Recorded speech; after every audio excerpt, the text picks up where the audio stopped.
2 minutes pour comprendre aujourd'hui les allergies sévères et les chocs anaphylactiques. Avec moi en duplex, Jérémy Guy. Jérémy Guy, vous êtes infirmier pédiatrique en réanimation. Alors, les allergies sévères, comment elles se manifestent et est-ce que c'est une urgence? C'est un sujet qui est très compliqué, donc je vais essayer de simplifier au maximum. Oui, tout d'abord, c'est une urgence. Je vais parler d'abord du mécanisme et après, je vais expliquer un petit peu les signes. Alors, on va dire que le corps, il va être exposé, par exemple, à une piqûre de guêpe la première fois. La première piqûre de guêpe ne va rien faire parce que c'est quelque chose d'inconnu, mais l'organisme va enregistrer l'information et va produire des anticorps, tout simplement. Par contre, à la deuxième piqûre, les anticorps vont agir et vont se multiplier de façon démesurée.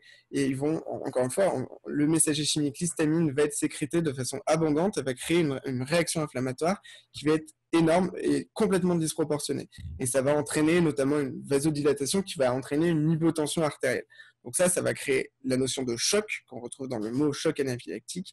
Et c'est une urgence vitale parce que si jamais elle n'est pas prise en charge, il va y avoir une défaillance cardiaque liée à une chute de la tension artérielle. Vous avez parlé des piqûres de guêpe, mais ce choc, il peut être provoqué par d'autres choses. Oui, tout à fait. Ça peut être une réaction allergique alimentaire, par exemple à la cacahuète. Ça peut être plein de choses, mais c'est un exemple d'allergène.